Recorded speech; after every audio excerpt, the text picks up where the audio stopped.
Great. So, all right, I'm going to move on here. Just look at these three examples.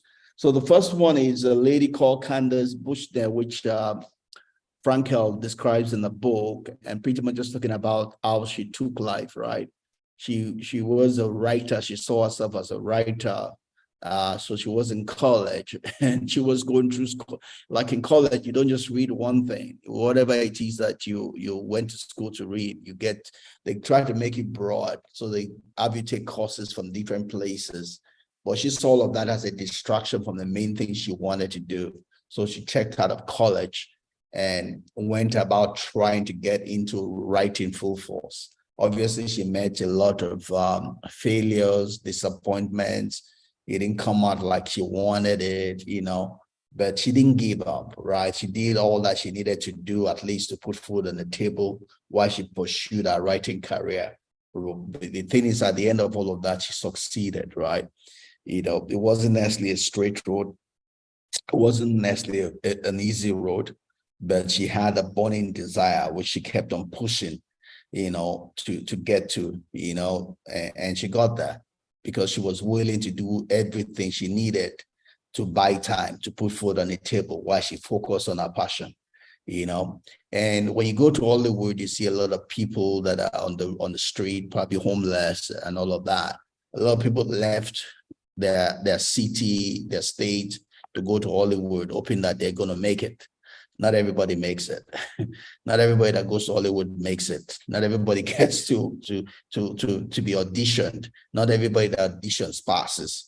My last daughter was very much interested in acting and all of that, so we got into a lot of these agents that get people, so we did some of those, right? And it costs money and nothing is guaranteed, right? And you have to keep on following them and all of that. So out of the 1,000 of people that seek, to get picked, not probably 10% or less get picked, so it's not guaranteed, right? If it's your passion, if it's that as a burning desire inside of you, you can get there, but you just have to be willing to pay the price for it, Any question on that?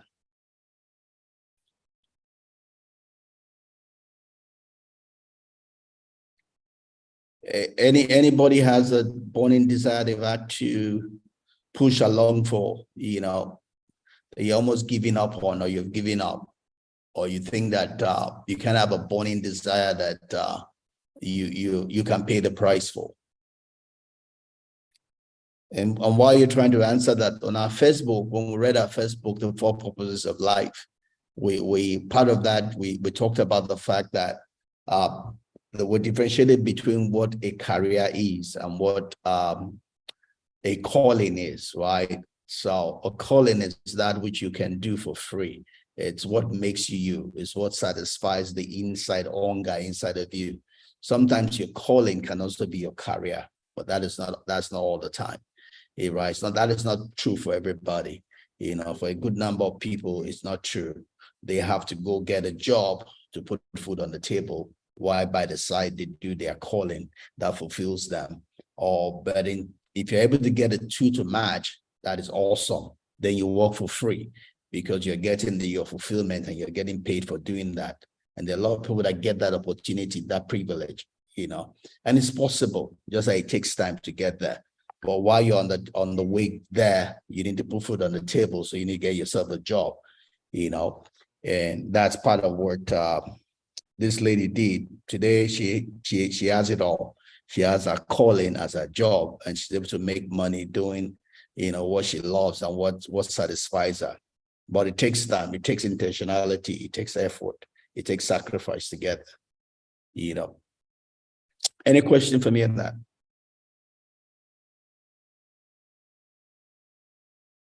And any question?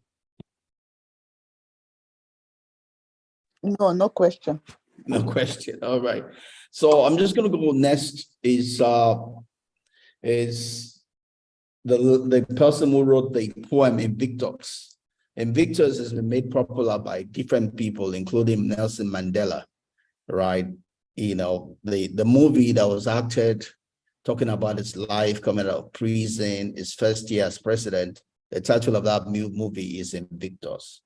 But that Invictus is not originated from Nelson Mandela. It originates from a poem called Invictus, which was written by William N.S. Emily, right?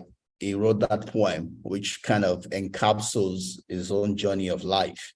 You know, he did grow up to become a British poet, writer, critic, editor. He got his LLB, you know, all of that. But that was not an easy road because he suffered from tuberculosis at an early age. You know, the tuberculosis was so bad that they had to amputate his left leg, you know. But in spite of all of that trouble, he was able to push through life and leave a mark. He left his own mark on life, you know, today. And today we still remember him years after he's died, you know. And the most important one is this poem called Invictus, right? That's where we get that part of that poem that would say that I am the master of my fate. I'm the captain of my soul, right? And that's so true, right? Whatever you become is because you want to become it, right? Not because of any other person, because it's your road, it's your work of life. And you're only going to get there because you put in the sacrifice to get there, not because of anybody else. You might have people who help you, people who speak into your life, but you are the only one that can walk it. You are the only one that can order your soul to the journey's end that you are wanting it to go, right? So that's the story of Emily, N.S. Emily, you know, and it is just an example for every one of us that irrespective of our circumstance of life, irrespective of our background, irrespective of our origin, you know, there's no excuse why we can't make it in life. We can become any and everything that we want to be. It just either we need to be intentional about it and pay the sacrifice to get there.